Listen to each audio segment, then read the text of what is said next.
Hi friends, ப்ளவுஸில் high கட்டுற இடத்துல நம்ம த்ரெட்டுனால ஹை கட்டுவோம். ஆனால் இந்த கஸ்டமர் வந்து இந்த மாதிரி வி ஷேப் வேணும், எனக்கு த்ரெட்டில் வேண்டாம், மிஷின்லேயே எனக்கு இந்த வி ஷேப் அடித்து கொடுங்கன்னு கேட்டிருக்காங்க. இது எப்படி தைக்கிறதுன்னு பார்க்கலாம். அந்த மாதிரி தைக்கிறதுக்கு 2 இன்ச்சஸ் ரிப்பன் அதாவது 2.5 இன்ச்சஸ் எடுப்போம் இல்லையா, காஜா ரிப்பன், அதை உள்ளே வச்சு ஜாயின் பண்ணி கொண்டு வந்துட்டு இந்த முனையை கொஞ்சமாக மடித்து இந்த மாதிரி எட்ஜு தைச்சிக்கணும். தைச்சிட்டு அதுக்கப்புறம் நம்ம இதை ஸ்டிச் பண்ண ஆரம்பிக்கணும். வழக்கம் போல் இதை அடியில் மடிச்சிருங்க. மடித்து இப்படி கொண்டு வந்துடுங்க. இந்த மாதிரி கொண்டு வந்துட்டு இப்போ நம்ம இதில் வரைய வேண்டியது இருக்குது. எப்படி வரையணுன்னா, பென் எடுத்துட்டு இந்த மடிப்பை மடிச்சுட்டு இந்த எட்ஜில் பின் பண்ணிக்கோங்க. குண்டூசியில் பின் பண்ணி இங்கே பாருங்கள், இந்த இடம் ஸ்டிச் பண்ணிவிட்டு இங்கேருந்து வி ஷேப் ஏறணும். ஏறிட்டு திரும்ப இங்கே கொண்டு வந்து பழைய இடத்துல நிறுத்திக்கணும். நிறுத்திட்டு இதை கண்டினியூ பண்ணணும். இதை எப்படி நம்ம 5 ஊக்கு டிவைட் பண்ணுறதுனா, ஃபஸ்ட்டு இங்கே பண்ணிட்டோம். இங்கே கழுத்து பீஸ் தைக்கிறதுக்கு நமக்கு 1/2 இன்ச்சஸ் தேவைப்படும் இல்லையா, அதாவது நம்ம பீஸ் கொடுத்து தைக்கிறதுக்கு இந்த எக்ஸ்ட்ராஸ் வெட்டிடலாம். இந்த இடத்துல இருந்து 1/2 இன்ச்சு நமக்கு கழுத்து பீஸ்க்கு ஜாயிண்டிங்க்கு போகும். அதை கனெக்ட் பண்ணி பாயிண்ட் பண்ணிக்கோங்க. பாயிண்ட் பண்ணிவிட்டு இந்த இடத்துல வி ஷேப் வரைஞ்சிக்கோங்க. வரைஞ்சிட்டு இது ரெண்டையும் சென்டர் பண்ணுங்கள். சென்டர் பண்ணிவிட்டு இந்த சென்டர் வருது இல்லையா, இந்த இடத்துல ஒரு வி ஷேப் வரணும். இது ரெண்டையும் சென்டர் பண்ணி இந்த இடத்துல ஒரு வி வரைஞ்சிக்கோங்க. திரும்ப இந்த பாயிண்ட்டை சென்டர் பண்ணி இதில் ஒரு வி வரைஞ்சிக்கோங்க.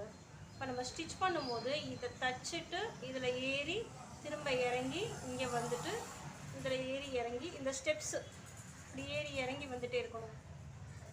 முடிச்சுட்டு திரும்ப இதில் ரிவர்ஸ் வந்துடுங்க. அப்படின்னா நமக்கு கொஞ்சம் ஸ்ட்ராங் ஆகும் இல்லையா. ஸ்ட்ராங் ஆகும்போது நமக்கு பிச்சுக்கிட்டு போகாது. நான் இப்போ இதை ஸ்டிச் பண்ணி காட்டுறேன், பாருங்கள்.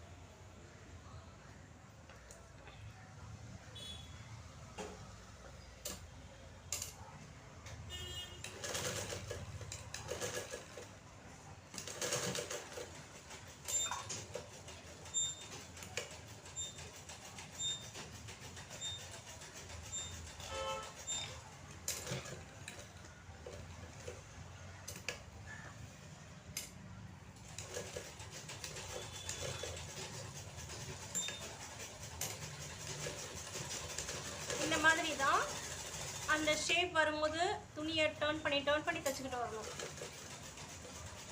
இப்போ இதில் வி ஷேப் வந்துருச்சு பாருங்கள்.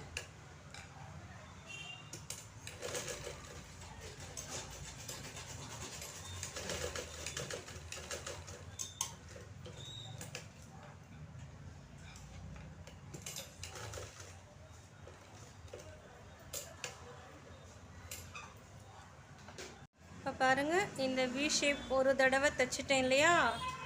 இப்படி மலையில் ஏறுற மாதிரி ஜிக்சாக் போயிட்டு வரணும்.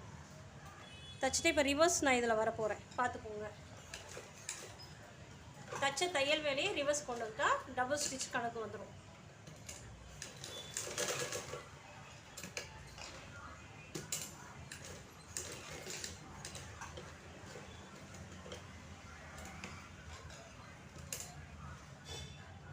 ஸ்டிச் பண்ணி முடிச்சதுக்கப்புறம் இந்த மாதிரி இருக்கும், பார்த்துக்கோங்க.